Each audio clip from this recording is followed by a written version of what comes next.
하나님 말씀 사무엘상 3장 1절에서 14절 말씀까지 같이 읽겠습니다. 아이 사무엘이 엘리 앞에서 여호와를 섬길 때에는 여호와의 말씀이 희귀하여 이상이 흔히 보이지 않았더라. 엘리의 눈이 점점 어두워가서 잘 보지 못하는 그때에 그가 자기 처소에 누웠고 하나님의 등불은 아직 꺼지지 아니하였으며 사무엘은 하나님의 궤 있는 여호와의 전 안에 누웠더니 여호와께서 사무엘을 부르시는지라. 그가 대답하되 내가 여기 있나이다 하고 엘리에게로 달려가서 이르되 당신이 나를 부르셨기로 내가 여기 있나이다 하니 그가 이르되 나는 부르지 아니하였으니 다시 누우라 하는지라. 그가 가서 누웠더니 여호와께서 다시 사무엘을 부르시는지라. 사무엘이 일어나 엘리에게로 가서 이르되 당신이 나를 부르셨기로 내가 여기 있나이다 하니 그가 대답하되 내 아들아 내가 부르지 아니하였으니 다시 누우라 하니라. 사무엘이 아직 여호와를 알지 못하고 여호와의 말씀도 아직 그에게 나타나지 아니한 때라. 여호와께서 세 번째 사무엘을 부르시는지라. 그가 일어나 엘리에게로 가서 이르되 당신이 나를 부르셨기로 내가 여기 있나이다 하니 엘리가 여호와께서 이 아이를 부르신 줄을 깨닫고 엘리가 사무엘에게 이르되 가서 누웠다가 그가 너를 부르시거든 내가 말하기를 여호와의 말씀하옵소서 주의 종이 듣겠나이다 하라 하니 이에 사무엘이 가서 자기 처소에 누우니라. 여호와께서 임하여 서서 전과 같이 사무엘아 사무엘아 부르시는지라. 이르되 말씀하옵소서 주의 종이 듣겠나이다 하니 여호와께서 사무엘에게 이르시되 보라 내가 이스라엘 중에 한 일을 행하리니 그것을 듣는 자마다 두 귀가 울리리라. 내가 엘리의 집에 대하여 말한 것을 처음부터 끝까지 그날에 그에게 다 이루리라. 내가 그의 집을 영원토록 심판하겠다고 그에게 말한 것은 그가 아는 죄악 때문이니 이는 그가 자기의 아들들이 저주를 자청하되 금하지 아니하였음이니라. 그러므로 내가 엘리의 집에 대하여 맹세하기를 엘리 집의 죄악은 제물로나 예물로나 영원히 속죄함을 받지 못하리라 하였노라 하셨더라. 아멘. 오늘 하나님께서 우리에게 주신 말씀은 바로 금할 때 금하지 못한 죄가 얼마나 치명적인가 하는 것을 우리에게 말씀해 주고 있습니다. 그 말씀의 서두를 이제 제사장이 어떠하느냐에 따라서 그 시대와 그 사회가 어떻게 영향을 받는가 하는 것을 말해주고 있어요. 바로 이때 당시에는 사무엘이 아주 어렸을 때고 그래서 영적으로나 모든 면에서 하나님을 제대로 알지 못했던 그런 때예요. 그때 제사장은 엘리 제사장이었는데 우리가 알다시피 엘리 제사장은 나이가 많으면서 마음도 약해지고 눈이 어두워가면서 영안도 이제 점점 어두워지게 되고 판단력도 추진력도 모든 면에서 아주 약해져가는 이러한 상황이라고 할 수가 있습니다. 그런데다가 이 엘리 제사장에게는 두 아들이 있는데 홈리와 비느하스죠. 그런데 못되기로 유명하고 아버지가 제사장이기 때문에 또한 아들도 제사장을 물려받지만 그런데 참으로 이 하나님의 제사장으로서는 하지 말아야 될 이러한 죄를 막 저지르는 것을 이렇게 보게 되는 겁니다. 참으로 영적으로 아주 어두운 때라고 말할 수가 있는 거죠. 제사장에게 있어서 하나님과의 관계, 이 경건과 또 하나님의 관계의 영성이, 영적인 그 교통이 사라지게 되면 정말 참담한 그런 상황이 벌어지고 만다는 것을 보여주고 있는 거예요. 아버지의 영성, 그것이 아들을 제대로 좋은 영향을 끼치지 못한 이러한 모습 속에서 엘리의 영성 상태를 알 수가 있는 거죠. 이래서 참으로 어두웠다. 그래서 오늘 말씀 1절과 2절에 보게 되면 아이 사무엘이 엘리 앞에서 여호와를 섬길 때에는 여호와의 말씀이 희귀하여, 여호와의 말씀이 희귀했다. 하나님께서 말씀을 주시지 않는 거예요. 또 뭡니까? 이상이 흔히 보이지 않았더라. 뭐냐면 이상, 하나님께서 때때로는 꿈을 통해서나 또한 그 비몽사몽간이라든지 또한 직접적인 현현이라든지 이런 방식으로 나타내 하나님의 뜻을 전달해 주셨는데, 근데 그런 게 없더라는 거예요. 그런 게 없어요. 그러니 뭐냐니까 얼마나 영적으로 어두운 시대였느냐는 것을 알 수가 있어요. 우리는 성경을 보면서 가끔 이 하울링 나지 않습니까? 지금 방송반에서 좀 잘 듣고서 하울링 안 나도록 자꾸 좀 해줘야 돼요. 계속 증거하려다가 제가 너무 거슬려가지고.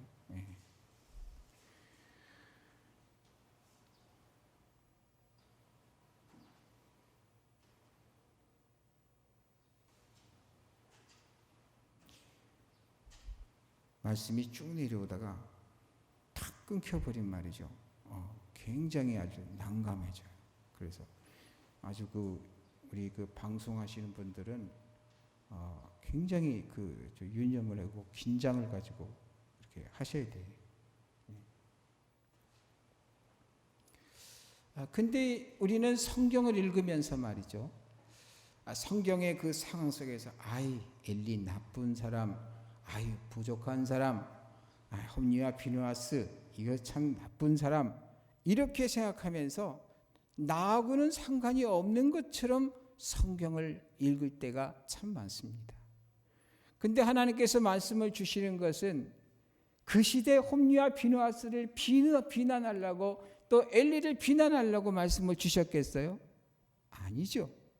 바로 지금 말씀을 읽는 나 자신에게, 우리에게, 나 자신에게, 이 시대에게 하나님께서 원하시는 뜻을 증거하시려고 뭐냐면 깨달으라고 주신 거 아니겠어요?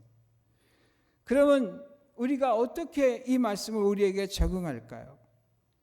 우리는 어떤 사람인가요? 우리는 만인 제사장주의를 부르짖으면서 나도 제사장이다. 그래서 사실 구약에 제사장만이 들어올 수 있는 저 문을 열고 직접 들어오는 권한을 부여받은 사람이에요. 그렇기 때문에 여기서 나오는 제사장은 곧 우리 한 사람 한 사람을 다 의미하는 것이에요. 여기 있는 저로부터 시작해서 여기 함께 예배드리는 모든 분들은 우리 함께 모여서 드리는 것이 예배가 되는 것은 당연한 거지만은 그럼에도 불구하고 개개인이 각 사람이 각 자기의 예배를 지금 집행하고 있는 것이에요. 그래서 이 말씀은 곧 누구에게 대한 말씀이냐? 바로 저와 우리 성도들 한 분 한 분에게 하신 말씀이에요. 다른 사람에게 하는 얘기도 아니고 나에게 하시는 말씀이에요. 그래서 하나님께서 지금 이 말씀을 통해서 우리에게 묻고 있는 거예요. 네가 바로 엘리가 아니냐? 네가 바로 홈리가 아니냐? 네가 바로 비누아스가 아니냐? 지금 너희들이 사는 시대가 바로 그 시대와 뭐가 다르냐? 이렇게 묻고 있는 거예요. 벌써 오래전서부터 제2의 종교개혁이 일어나야 된다는 얘기를 해왔었습니다. 저와 우리 성도님들이 다 듣고서 이 기독교계의 흐름을 다 듣고 있었다시피 오늘 아침에는 문득 이 말씀을 가운데 이런 생각이 탁 떠오르더라고요. 이게 바로 제2의 중세시대 아니었냐. 기독교계가 뭐 세상은 말할 것도 없지만 기독교계가 너무나 하나님 보시기에 메네메네 되겔 우파르시이다 이거예요. 여러분 이럴 때 참 그 세상이 그렇다. 기독교 지도자들이 그렇다. 맨 남한테만 손가락질을 하면서 하게 되면 그 사회는 변화되지 않습니다. 바로 이 말씀을 나에게 적용시켜서 나 하나가 정말 하나님 마음에 들도록 변화되어 갈 때 세상은 소망이 있는 것이거든요. 여러분 그렇게 적용해 가시게 되기를 주님의 이름으로 축복합니다. 그래서 제사장이 어떠함에 따라서라는 것처럼 내가 어떠함에 따라서 바로 내 교회가, 내 나라가, 내 가정이 또한 내 자손들이 어떻게 된다는 것을, 어떤 상태가 된다는 것을 생각하면서 정말 책임감을 가지고 살아야 될 줄로 믿습니다. 엘리가 그렇게 어두운 이러한 제사장으로서의 합당치 않으니까 하나님께서 말이죠. 바로 또 다른 지도자를 준비하시고 계심을 보여줘요. 바로 그게 3절 4절 읽어보세요.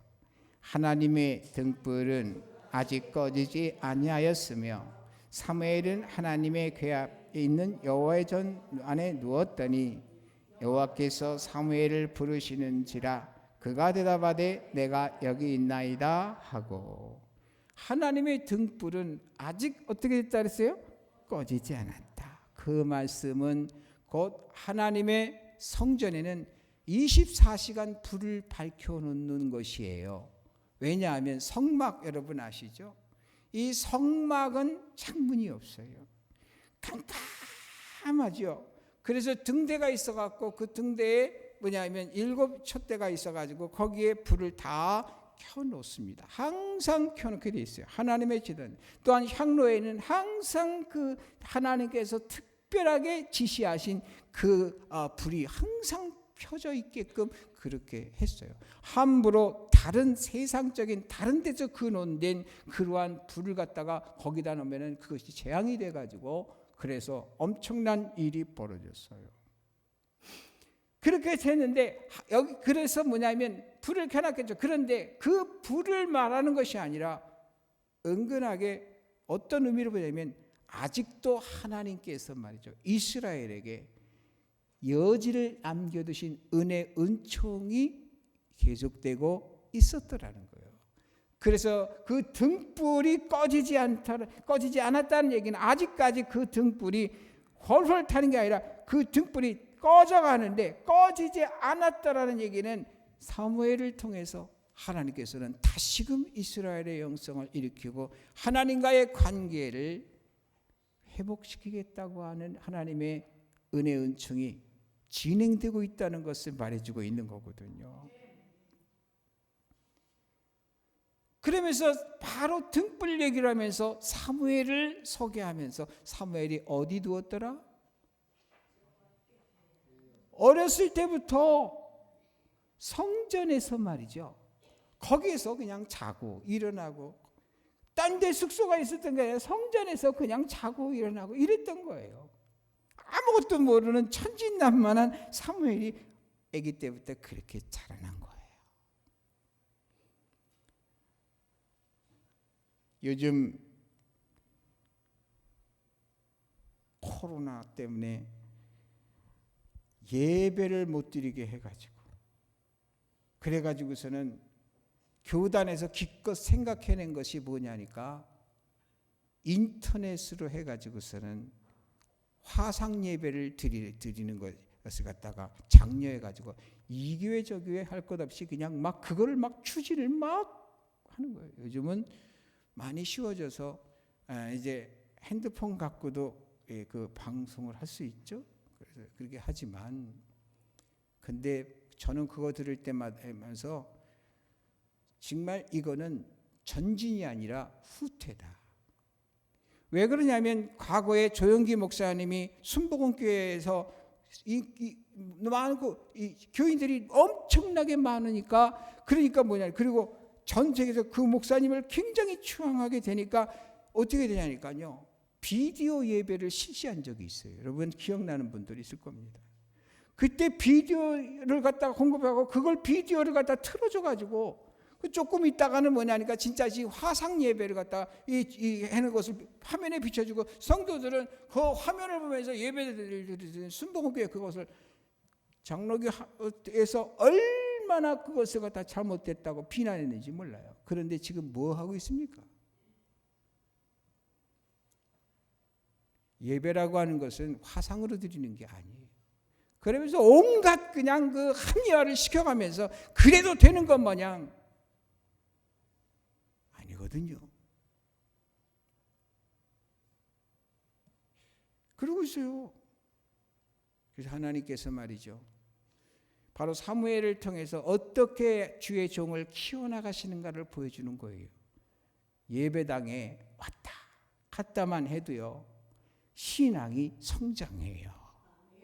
그런데 예배당을 왔다 갔다 하지 않을수록 신앙이 뚝뚝뚝뚝 떨어져요. 그게 걱정이에요. 이거 코로나는 언제가 됐든 끝나겠죠. 그런데 기독교계의 수많은 사람들이, 예배당에 나오는 사람들이 몇천 명 되는 교회도 얼마 되지도 않고 몇백 명 되는 것도 얼마 되지도 않아요. 나중에 회복이 된다고 해서 그 다시 다 복구되리라고 하는 보장이 없어요. 오히려 걱정돼요. 여러분 어떤 일이 있어도 예배 사수하시게 되기를 주님의 이름으로 권면해 드립니다. 여러분 예배는 사수해야 되는 거예요. 꼭 사수하시게 되기를 주님의 이름으로 축복합니다. 그래서 바로 엘리의 영성이 그렇게 식어가니까 다른 사람 사무엘을 키우는데, 이제 엘리는 듣지 못하는 하나님의 부르심을 사무엘은 듣게 돼요.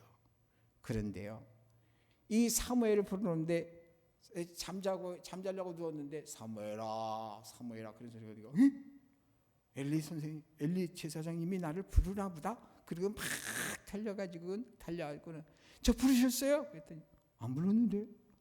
자라. 가서 또 근데 또 들리는 거야. 이러기를 몇 번 정도 할까요? 3번 해요. 3번 하는데 이 3번을 할 때 비로소 엘리가 그때서야 하나님이 부르신다는 걸 깨닫고, 엘리의 영성이 그거예요. 야, 하나님이 너를 부르시나 보다. 이번에 부르시고 다시 부르시거든 제가 여기 있습니다 하고 대답해라. 그리고 뭔 말씀을 하시는지 나한테 다 얘기해 줘야 된다. 안 하면 너 저주받을 거야. 막 이러면서 영성이 바닥이 나면요, 제사장의 입에서 한다는 얘기가 저주라는 말이 나와요. 엄포를 하고 말이죠. 그런데 진짜로 또 하나님 부르잖아요. 이래서 비로소 뭡니까? 사무엘이 하나님을 인식하게 되고 하나님의 말씀을 들을 수 있는 단계로 뭐가 돼요? 성장했어요. 할렐루야. 우리 성도님들은 하나님의 음성을 들으시나요? 혹시 안무개야 사무엘에게 하듯이 그러기를 바라시나요? 하나님 그러실 수도 있어요. 옛날에 사무엘에게만 한 게 아니에요.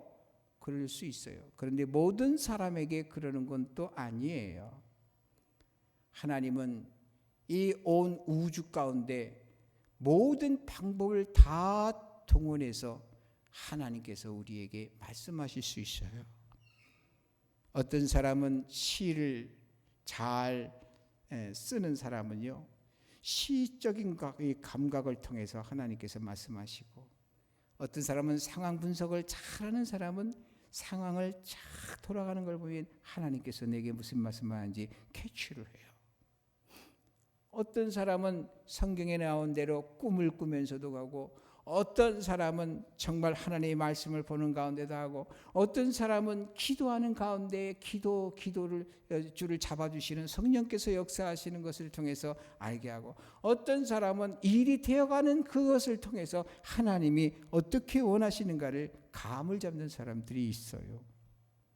어떠한 형태든지 여러분 하나님께서 계속해서 하나님의 뜻을 말씀하실 텐데 영적인 감각이 살아 있으셔서, 그래서 정말 하나님의 뜻을 밝히 아는 이러한 사무엘 같은 그러한 삶이 되기를 주님의 이름으로 축복합니다. 그러면서 뭡니까? 여기에서 우리에게 말해주는 것이 경건과 경건의 성장이 있어야 된다는 것을 말해주는 거예요. 사무엘을 통해서 하나님이 말씀하시는 거예요. 영적으로도 성장해야 돼요.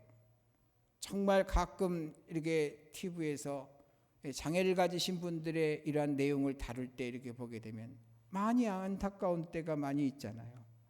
근데 우리는 영적으로 성장을 할 때 성장을 하지 못하면 하나님 보시기에 그렇다는 거죠. 여러분 모두가 다 영적인 성장이 있게 되기를 주님의 이름으로 축복합니다.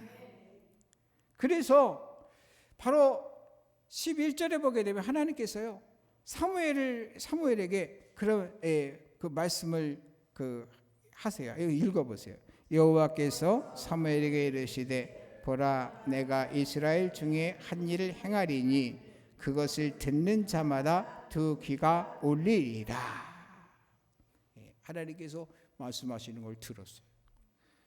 자세하게 하나님께서 앞으로 일어난 일에 대해서 쫙 얘기를 했는데, 내용인즉슨 어떠한 전쟁이 일어날 것이며 그때 홈리와 비느하스가 어떤 죽음을 맞게 될 것이며 하는 그런 말씀을 하셨던 것 같아요. 그런데 사무엘이 얼마나 순수하니까 하나님께서 사무엘을 들어 쓰시겠죠. 엘리 제사장이 물으니까 빠짐없이 다 이야기하는 거예요. 그래서 하나님께서 하신 말씀을 다 전달해 주는 이 사무엘의 모습을 보는데요. 여러분 우리는요 점점 성장이라는 것이 머리 잘 쓰는 사람이 아니고 순수해져 가는 거예요. 그래서 그리스도의 형상을 닮아가는 것이거든요. 좀 더 진실해져 가고, 좀 더 정직해져 가고, 좀 더 지혜로워져 가고 하는 이러한 것이 있어야 되고, 특별히요 하나님의 성령이 임하시면 어떻게 된다 그랬습니까? 권능을 받는다 그랬어요. 권능을 주시는 이유는 그걸 가지고 뭐 노르라는 얘기가 아니에요. 그걸 가지고 영혼을 살리는 데 있어서 써먹어라 하는 그러한 주님의 뜻이거든요. 여러분 성장해서 이제 사역적인 그러한 인물이 되시기를 주님의 이름으로 축복합니다. 성장했으면 이제 뭐냐면 집안에서 집 바깥으로 나가서 생산 활동을 해야죠. 그러면서 뭐 이거 역사를 해서 이제 전에는 안에 있는 걸 갖고 나가서 소비를 했지만 이제는 바깥에 있는 걸 가지고 이제 들어와서 모든 사람들에게 있어서 필요를 채워주는 그런 그 사람이 되어야 되잖아요. 우리가 이제 양육을 받았다고 할 것 같으면 이제는 밖에서 생산적인 그런 역사를 해야 돼요. 그런데 그 생산적인 것이 뭘까요? 하나님께서 원하시는 것은 돈을 벌어오라가 아니에요. 뭘 하라 그것이 아니라 영혼을 살릴 줄 아는, 이러한 구원할 줄 아는 그런 사람이 되라 하는 거예요. 그런데 오늘날 우리는 그저 나만 배부르면 좋고 등 따시고 편하면 좋다 하는 그러한 사회 풍조같이 나만 구원받은 걸로서 그것으로서 그냥 끝, 이런 상황에 있는 거예요. 여러분 사람이 설득해서 데려오라는 것이 아니라 성경에 보게 되면 성령이 충만할 때에 권능을 받고, 그래서 뭐냐니까 성령의 역사로 말미암아서 그래서 복음이 전파되고 그리고 그 복음으로 말미암아 성령이 그 사람에게 역사돼서 구원받는 수가 늘어나게 된다는 것을 성경은 말해주고 있는 거예요. 오늘날은 그런데 어떻게 하나요? 내가 얼마나 설득력을 가지고 아주 지혜로운 말을 가지고 어떠한 그 전략을 가지고 그 사람의 마음에 환심을 사고 이런 식이란 말이에요. 그게 아니에요. 성령의 권능이 없이는 전도가 일어나질 않아요. 아무리 전도하려고 해도 안 돼요. 여러분, 그래서 먼저는 하나님의 성령을 구해야 돼요. 하나님, 나에게 충만히 임하옵소서. 사도행전 1장 8절의 말씀처럼 될 수 있게 하여 주옵소서. 그래서 우리가 가지고 있는 사도행전은 사도들이 어떻게 행한 그것을 전달하는 내용으로 되어 있지만 그 내용 자체가 뭡니까? 다 성령에 의해서 사도들이 사역했던, 그래서 다른 말로 사도행전은 성령 행전이다 이렇게 말하는 거 아니겠어요? 사도들도요 자기 지식으로 한 게 하나도 없어요. 자기 지식으로 한 거 딱 한 군데 나온다면 사도 바울이 아테네에서 복음을 증거했을 때, 그때 사도 바울이 아테네에서 복음을 증거하고 바로 고린도에 와서 회개했잖아요. 하나님, 절대 내가 사람의 가르친 말로 하지 않고 하나님의 가르친 말로 하리니, 이런 말을 하잖아요. 육에 속한 사람은 성령의 일을 받지 않는다 하면서 고린도에 와서 그 무지막지한 이러한 정말 세속에 완전 쪄들어버린 그러한 사람들에게 이해도 할 줄도 모르고 지식도 별로 없는 그러한 고린도 지역의 사람들에게 아주 속되기로 그냥 아주 속된 이러한 그 지역에 가서 전도에 미련한 것으로 그냥 주께서 가르쳐 주신 걸로 선포하니 역사가 일어났어요. 설득당한 게 아니에요. 절대로. 성령이 역사하시니까 믿음을 선물로 받은 거예요. 여러분, 전도를 갖다가 하려고 너무 애쓰지 말아요. 전도하려고 하는 인본주의적인 그러한 출발에서 하지 말고요. 기도하세요.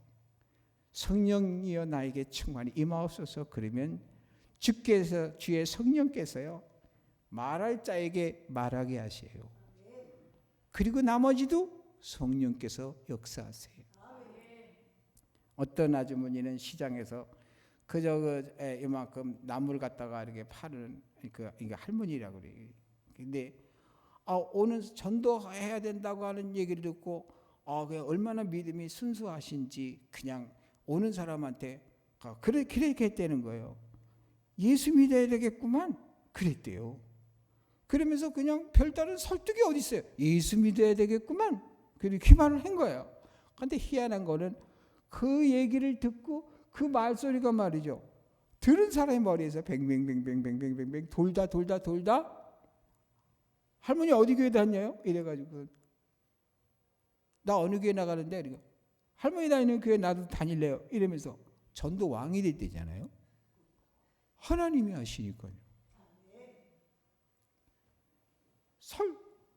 그 연세 많으신 분이 무슨 설득력이 있겠어요. 그런데 하나님의 나라는 말에 있지 않냐고 능력에 있습니다.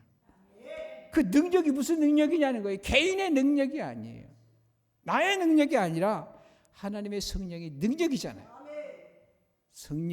성령께서 말이죠, 말하게 하심 따라 휙 말하니까 성령이 그리로 슉 들어간 거예요. 하나님의 성령이 역사해 주신 거죠. 너무 스트레스 받지 말아요. 전도해라 이러지 않아도 성령 충만하게 되면 그냥 자연스럽게 돼요. 할렐루야. 내 속에 향기를 가지고 있으면요, 그냥 내가 가는 곳마다 향기가 전달되게 돼 있잖아요. 내 속에 성령이 있으면 성령께서 말이죠 막 역사를 하세요. 할렐루야.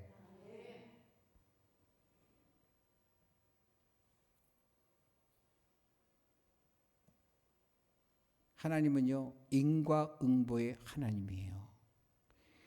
인과응보라는 말이 뭔지 알잖아요.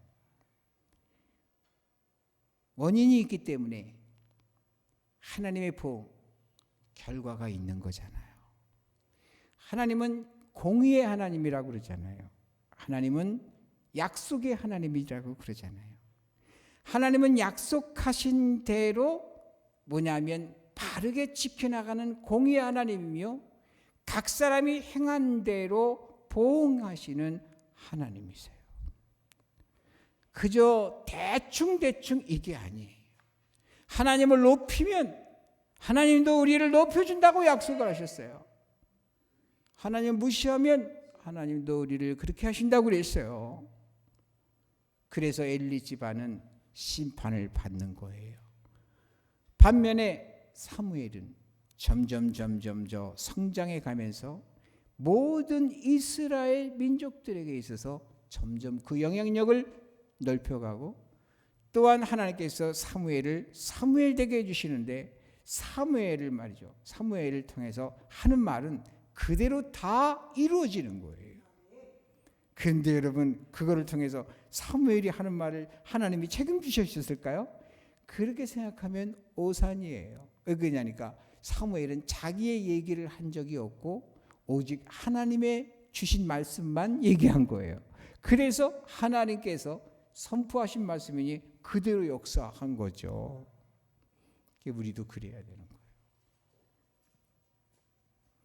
인간이 자칫 그냥 예견을 하고 예측을 하고 내 생각엔 이렇고 막 이렇게 그러는데, 저는 하나도 그런 거 안 믿어요. 뭘 믿냐면 주님 뜻대로 될 것인만 믿어요. 어디 맞아요? 틀려요. 주님 뜻대로 될 겁니다. 주님 뜻대로 되죠. 내가 몰라서 그렇지 주님 뜻대로 돼요. 우리 예수님 믿는 사람들은 주님께 모든 걸 맡기고 다만 주어진 현실에서 내가 할 수 있는 최선을 다해가는 이런 모습으로 살아갈 수 있어야 될 줄로 믿습니다. 여러분, 심각한 말씀 우리 13절 14절 읽어봐요. 내가 그의 집을 영원토록 심판하겠다고 그에게 말한 것은 그가 아는 죄악 때문이니, 이는 그가 자기의 아들들이 저주를 자청하되 금하지 아니하였음이니라. 그러므로 내가 엘리의 집에 대하여 맹세하기를 엘리 집의 죄악은 제물로나 예물로나 영원히 속죄함을 받지 못하리라 하였노라 하셨더라. 아멘. 그래서 이 엘리 집안에 있어서 엘리의 실수는 뭐냐니까, 사실상 제사장으로서 자식들이지만 제사장으로서 직무를 갖다가 오히려 엉망으로 만들어 놓고 악영향을 끼쳤을 때 엄단했어야 옳아요. 근데 그걸 못했어요. 우리는 참 그 현재 지금 그 너무나 쥐가 따갑게 들어오는 것처럼 지금 확진 환자가 7,000명이 어제로부터 넘어갔다고 하잖아요. 근데 누가 재앙이라는 단어를 쓰니까 아주 그 공격을 받았다고 그래요. 그런데 사실 재앙이거든요. 여러분 큰 이슈가 뭐냐니까, 중국 우한에서 일어난 그 사건은요, 사실상 중국의 시진핑이가 문화혁명 이후로 지금 기독교를 엄청나게 핍박을 하는 것들이 지금 전 중국에 자행되고 있고, 아시다시피 우리도 지금 중국에 들어가지 못하고 있는 실정이고, 중국에 있는 모든 선교사들이 더 이상 활동을 못하고 다 쫓겨난 그런 상황이거든요. 예배당 십자가 다 철거하고 그 오래된 그 건물들을 갖다 그냥 장비를 들여서 하고 불태우고, 십자가의 옆에다가 그 지네들 이 중국 지도자들 사진을 걸어놓고, 예배 때마다 중국을 그 정치를 찬양하는 그런 내용을 넣게 하고 이런 일을 했어요. 그거 안 하면 아예 그냥 문 닫아버리게 만들고 이런 일을 해요. 근데 그 우한이라는 것이 가장 먼저 시범 케이스로 시작된 것이라고 그래요. 그랬죠. 또 한 가지의 이슈는 뭐냐니까 바로 신천지예요. 최근 들어 그 신천지가 말이죠. 2019년 10개월 만에 말이죠. 10개월 만에 10만 3,764명이 수료했다는 얘기는 바로 그들은 교육으로 이렇게 하기 때문에 신천지 교도가 그렇게 늘었다는 거예요. 그런데 그 교도들이 완전 무신론주의자들, 하나님 모르는 사람들, 이런 사람들 전도해서 그렇게 됐을까요? 그 대부분의 사람들이 정통교회의 교인들이었어요. 그들을 현혹해가지고 교회가 엄청나게 파괴되고 전국적으로 망가졌어요. 청주만 가더라도요, 엄청나게 심각해가지고 말이죠. 완전히 그 피해를 본 교회들이 너무나 많이 이렇게 있어요. 우리 근처에도 있고요. 그렇게 뭐냐면 하나님의 교회를 파괴한 이 대형 두 사건이 보란듯이 중국에서부터 균이 시작이 되고 신천지로부터 대한민국에서 결국은 이번 기회를 통해서 하나님께서 신천지를 응징하는 그런 것이 되지 않겠나 싶어요. 왜냐하니까 돌아가는 게 그러니까. 네, 여러분 정말 하나님께서는 공의의 하나님이세요. 참고로 우리 성도님들에게 성경에 어떤 일이 있었는가 하는 것을 잠깐 말씀드리고 말씀 마치려고 해요. 민수기 16장 49절에 보게 되면 레위의 증손 고핫의 손자 이스라엘의 아들 고라와 루벤 자손 엘리압의 아들 다단과 아비람과 이런 사람들이 당을 지어가지고 모세를 대적하는 사건이 벌어졌을 때 거기에 말이죠. 민수기 16장 49절에 고라의 일로 죽은 자 외에 연병에 죽은 자가 14,700명이었더라. 또 민수기 25장 9절에는 시딤에서 뭐냐면 발람 선지자의 그러한 그 이 힌트로 인해서 그 이 바알 섬기는 그러한 그 이 제사법을 하면서 아주 예쁜 여자들을 갖다 동원해 가지고서는 그 이 하면서 유혹해 가지고서는 이스라엘 그 지도자도 그렇고 그 이 젊은 사람들이 가서 거기에 참여해 가지고 거기에서 완전히 아주 그 이 성적으로 문란한 그러한 작태를 행했을 때 하나님께서 진노하셨는데 그때 연병으로 죽은 자가 24,000명이었더라. 또 한 가지는 사무엘하 24장 15절에 나오는데 역대상 21장 14절 동일한 내용이에요. 그런데 이때는 뭐냐니까 하나님께서 원치 아니하는, 하나님께서 원하지 아니하는 인구조사를 사랑하는 다윗이 해요. 하나님의 사랑받는 다윗이. 그럴 때 하나님께서 선지자를 내려보내서 선포하죠. 3가지 정도의 재앙 중에서 택하는데 하필이면 백성들이 고난을 받는 것을 택해요. 그때 바로 뭡니까? 거기에 15절에 보면 여호와께서 그 아침부터 정하신 때까지 전염병을 이스라엘에게 내리시니 단에서부터 부엘세바까지, 그러니까 단에서 그러면 저 꼭대기부터 저 밑에까지 뭐냐니까 백성의 죽은 자가 7만 명이라. 어마어마하죠. 오늘날 이렇게 엄청나게 많은 이 전 세계적으로 퍼져나가는 이런 거를 보면서 말이죠. 성경을 닫으면 이게 안 보이는데 성경을 열어놓으면 이게 하나님의 어마어마한 재앙이구나. 그러면 이 문제를 해결할 것은 뭘까라고 생각할 때 대부분의 사람들은 얼른 뭐라 그러나요? 그걸 예방, 예? 백신.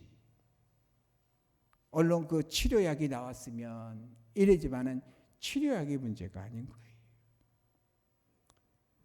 우리 기독교도들이 중보자가 돼야 돼요.